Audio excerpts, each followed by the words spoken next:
ada dua perkara yang paling dibenci oleh manusia. Ada dua perkara. Ini Rasulullah yang mengatakan. Dalam hadis riwayat Ahmad, Rasulullah mengatakan, isnatani yakrahuhuma ibnu Adam. Ada dua perkara yang paling dibenci dan tidak disukai oleh anak Adam. Ada dua. Ya.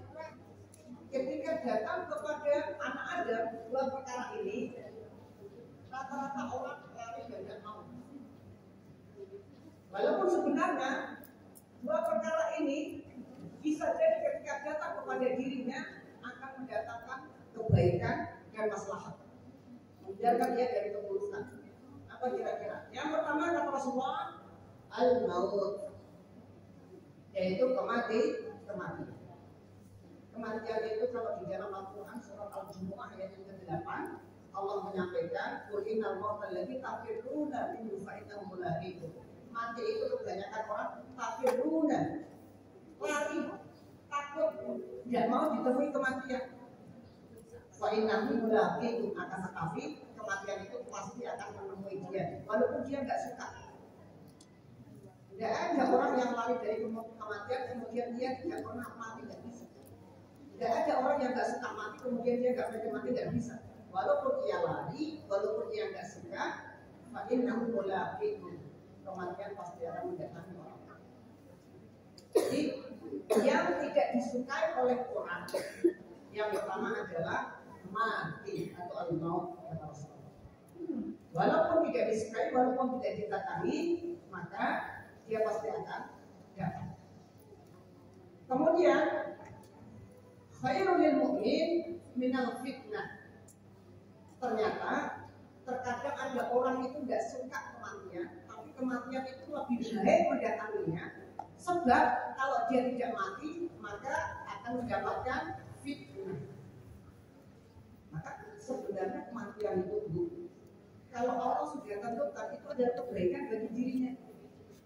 Awal ketika ia tidak mati, nanti akan semakin jauh dari Allah, semakin jauh dari Allah, semakin jauh dari Allah.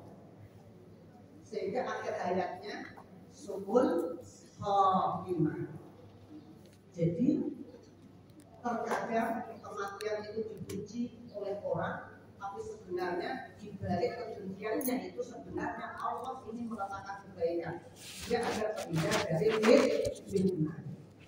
Kita itu mendapatkan ada orang baik meninggal, ada orang soleh meninggal. Ini hadisnya. Bisa jadi Allah menyelamatkan dia dari fitnah. Kalau dia tetap hidup, maka akan terjadi keburukan-keburukan dan fitnah yang datang kepada dirinya.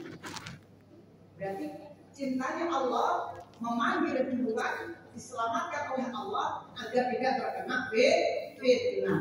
Tolong dipahami. Jadi kalau orang paham hadis ini, maka hatinya sudah tidak akan protes kepada Allah. Ya Allah, dia masih muda, dia meninggal. Ya Allah, dia masih saya butuhkan, dia meninggal. Ya Allah, dia masih bermanfaat banyak untuk diri kami. Ya Allah, kenapa dia meninggal? Ya Allah, dia tidak sakit apa-apa, dia bisa meninggal. Kalau sudah tahu hadis ini, tidak ada lagi pertanyaan-pertanyaan yang ragu kepada urusan Allah. Kalau orang tidak punya ilmu ini, dia akan menuduh Allah tidak adil. Ya Allah, dia masih muda, kok kenapa mencabut nyawanya dulu? Dia sudah tua, sudah sakit lama, nggak meninggal. Ini masalah besar baginya. Maka pahami hadis ini, ketika Allah menakdirkan seseorang itu untuk mati, walaupun dia masih muda, walaupun dia masih banyak manfaatnya, walaupun dia yang tidak sakit tapi sehat, berarti Allah ingin orang itu tetap berada dalam kebaikan sehingga tidak mendapati fitnah. Bisa dipahami? Ini konsep kematian yang diajarkan Rasulullah. Yang pertama, mati itu walaupun orang benci, tapi demi kebaikan seseorang agar tidak terhindar dari fitnah, maka Allah ambil nyawanya. Yang pertama.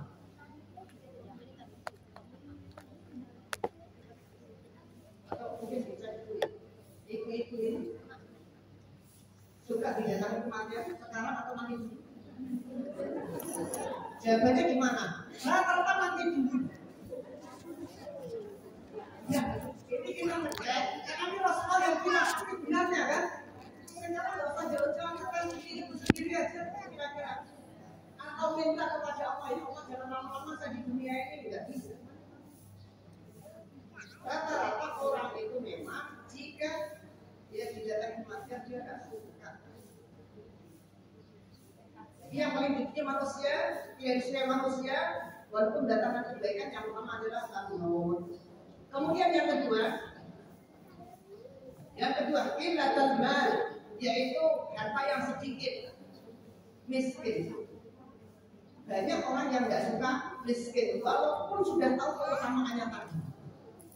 Adakah di antara ibu yang suka berdoa, ya Allah jadikanlah aku ini menjadi orang yang miskin? Ibu tahu nggak? Ada salah satu doa Rasulullah dan ini sahih. Rasulullah pernah berdoa untuk beliau itu menjadi, ya Allah jadikanlah saya dalam hidup ini adalah menjadi orang yang miskin. Ini doa yang memang tidak dimaklumkan, tidak banyak digunakan orang. Ada di antara kita yang berdoa untuk miskin, ada nggak kira-kira? Bu, kalau ibu miskin, pertama doanya kabul. Kalau ibu miskin bisa mendatangkan pertolongan Allah. Sementara ibu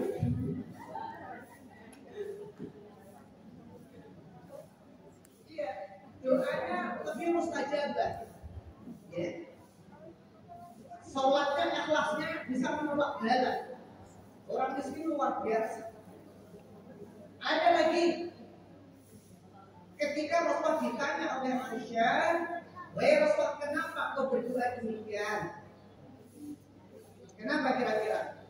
Karena harta itu nanti jarak antara orang miskin dan orang kaya masuk surganya adalah 40.000 tahun. Nanti orang miskin masuk duluan. Kenapa demikian? Hartanya itu akan bisa ditanya oleh Allah. Apa pertanyaannya? Min aidan kasabahu wa bima anfaqahu. Kemana engkau dapat harta sebanyak ini? Kemana engkau menghabiskan harta sebanyak ini? Kalau ibu mau contoh yang gampang, ya, ibu masuk belanja ke supermarket, ibu membawa 10 troli, karena ibu banyak uangnya. Ada teman di sebelahnya ibu cuma bawa 1 barang, bahkan dia bisa masuk kasir yang ekspres, cepat. Dua teman itu ada ya, ini masuk 10 pieces, boleh masuk situ.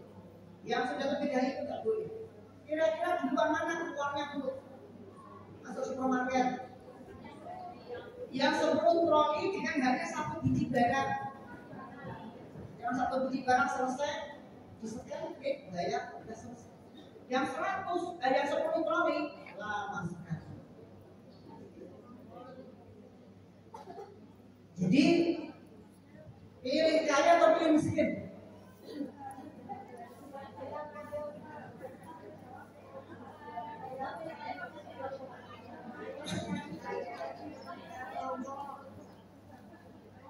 Ya, ada doa yang baik sebenarnya ya kita ini supaya tidak miskin juga ada. Tidak masalah. Maka pentingnya kita ngaji tidak memahami satu hadis saja. Ada hadis yang lain juga. Itu kalau mirip pagi apa yang ibu doa? Allahumma inni a'udzubika minal kufri wal faqr. Ya Allah, aku berlindung kepadamu dari kekufuran dan kefakiran.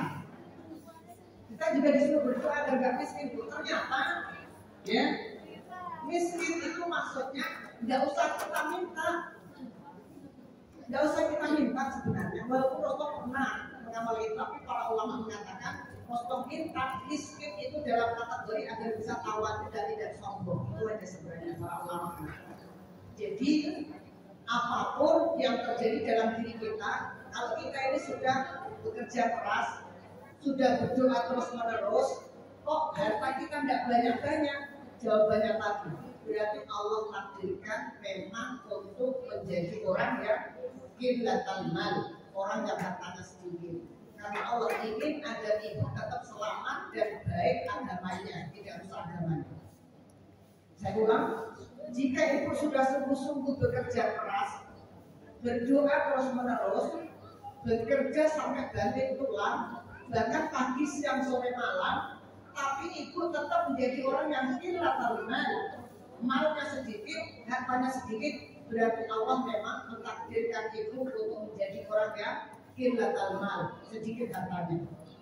Kenapa? Karena Allah ingin ibu tetap menjadi orang yang selamat agamanya. Bisa jadi ketika ibu nanti kaya raya, khawatir ibu akan jauh dari Allah. Gitu Bu ya, cara menyikapi kondisi kita yang saat ini.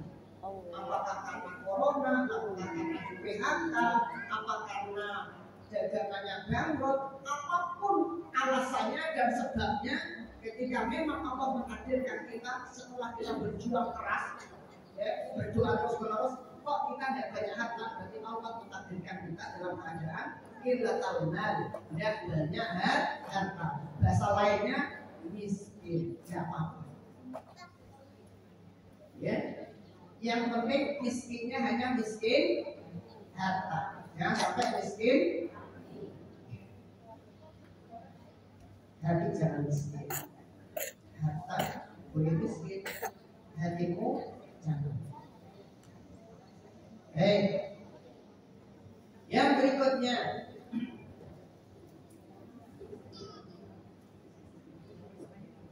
yang pertama apa yang tidak disukai oleh maut, yang kedua miskin.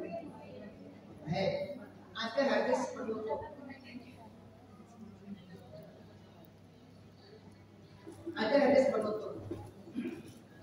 Harta yang sedikit, wakilatul mal, qulu lil hisab. Orang yang hartanya sedikit, kata Rasulullah, maka akan memudahkan hisabnya di hari kiamat. Bagi yang miskin jangan berkecil hati. Kalau di dunia orang yang kaya-kaya biasanya duluan. Kalau di akhirat orang yang miskin-miskin duluan. Ini kata Rasulullah. Wakilatul mal, dan orang yang sedikit hartanya di dunia, qulu lil hisab, nanti di akhirat hisabnya mudah. Masuk surganya jaraknya berapa tadi? 40.000 tahun. Kalau di dunia orang kaya biasanya ada sepeda motor keluar, dia beli duluan. Yang miskin nunggu sampai sekian tahun ada second-secondnya baru dia bisa beli. Itu Bu ya. Ada orang kaya kalau di dunia keluar HP terbaru, dia langsung beli barunya, nggak usah tunggu ya sekian tahun. Orang yang nggak punya uang tunggu sekian tahun, ya Allah kapan saya punya HP itu, nanti sekian tahun baru punya, setelah ada saya punya. Kasih. Betul kira-kira ini? Ada yang mengalami? Ada orang itu sukanya second, kalau nggak second karena memang mau beli ini yang baru nggak bisa. Iya, tapi nggak usah khawatir. Ibu yang